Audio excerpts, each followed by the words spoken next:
Hello बच्चों, let's read the question. So question says that which of the following pair has electron deficient compound?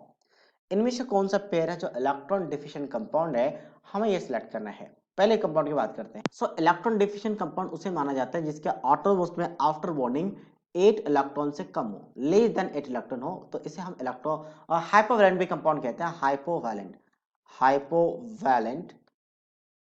Compound, ठीक है, हाइपोवैलेंट compound कहते हैं, या फिर साथ साथ में दूसरा हम क्या कहते हैं उसे इलेक्ट्रॉन डिफिशिएंट कंपाउंड कहते हैं। जैसे BCl3 की बात करें तो बोरोन के आउटर मोस्ट में होते हैं 3 इलेक्ट्रॉन्स और क्लोरीन के आउटर मोस्ट में होते हैं 7 इलेक्ट्रॉन्स।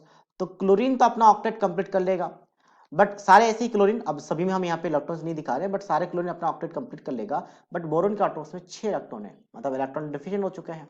AlCl3 की बात करें तो एल्युमिनियम क्लोराइड भी एक कोवलेंट कंपाउंड बनाती है, तो इसमें भी आपका इलेक्ट्रॉन डिफिशियंसी है, क्योंकि यहाँ पे भी आपका क्या है, ऑक्टेट कंप्लीट नहीं है, 6 इलेक्ट्रॉन है, मतलब दोनों कंपाउंड इलेक्ट्रॉन डिफिशियंट है। तो पहला ऑप्शन आ गया। हम बात करते हैं बी का। बी में क्या AlCl3 इलेक्ट्रॉन डिफिशियंट तो है, ये वाला तो है, बट AlF3 नहीं है। ऐसा क्यों? क्योंकि AlF3 एक आयनिक कंपाउंड बनाती है, ध्यान रखें। AlF3 एक आयनिक कंपाउंड है, बट ACl3, AbR3 और AI3 जो क्या होगा, AlI3 जो होगा, वो सारे क्या होंगे, कोवलेंट होंगे।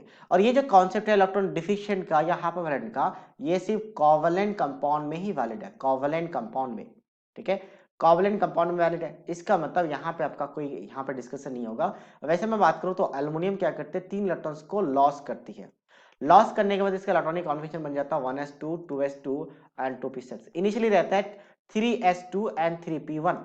तो 3 इलेक्ट्रॉन को लॉस करने के बाद ये बन जाता है आपका यहाँ पे 2s2 2p6, जो अपने ऑक्टेट को कंप्लीट करता हुआ दिखाता है। और फ्लोरीन क्या करता है, इलेक्ट्रॉन को गेन करता है। 3 फ्लोरीन एक एक इलेक्ट्रॉन को गेन करेगा, इसके 3 इलेक्ट्रॉन लॉस को, और इसके आउटर मोस्ट में लिखा जाता है 1s2 2s2 एंड 2p5।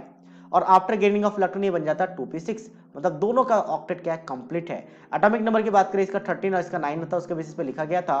तो मतलब यहाँ पे जो कंपाउंड बनेगा, यहाँ जो कंपाउंड बनेगा वो क्या बनेगा, आपका AlF3 बनेगा, AlF3, ठीक है। तो ये आयनिक कंपाउंड है, और आयनिक कंपाउंड होने की वजह से यह इलेक्ट्रॉन डिफिशिएंट नहीं कहलाएगा। अच्छा, AlF3 आयनिक कंपाउंड है, बट बाकी क्यों नहीं है? क्योंकि फजान उनके बेसिस पे क्या होता है, जब एनाइन कैटाइन तो सब में सेम है, एनाइन का साइज ग्रेटर होता है, तो कैटाइन उसके electron pair electron electron cloud को खुद की तरफ अट्रैक्ट करती है, जिसकी वजह से डिफॉर्मेशन होती है और कोवलेंट कैरेक्टर आती है। तो क्लोराइड के केस में बहुत ज्यादा कोवलेंट कैरेक्टर आ जाता है, तो कोवलेंट मॉलिक्यूल्स बुलाती है। बाकी फ्लोराइड जो होता है वो आपका आयनिक कंपाउंड बनाती है।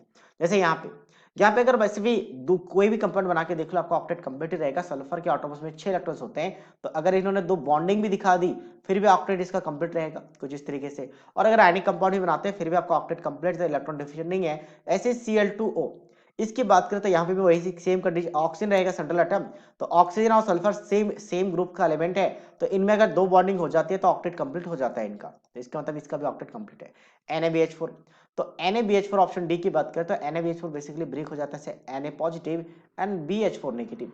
तो BH4 नेगेटिव में बोरोन, जिसके आटोमोस्ट में 3 इलेक्ट्रॉन्स होते हैं, तो ये एक हाइड्राइड यानी कि लॉन पेयर गेन करके फोर्थ बॉन्ड बनाते हैं, क्योंकि इसके पास एक वैकेंट पी ऑर्बिटल रहता है, जिसकी वजह से फोर्थ बॉन्ड बना सकती है। तो यहाँ पे इसका ऑक्टेट कंप्लीट है, 8 इलेक्ट्रॉन है।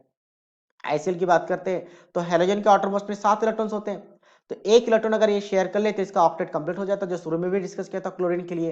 तो एक इलेक्ट्रॉन शेयर करेगा, ऑक्टेट कंप्लीट है, तो इसका तो ये भी आंसर नहीं है। so that means only A is the right answer of this question. So I hope you understood it well.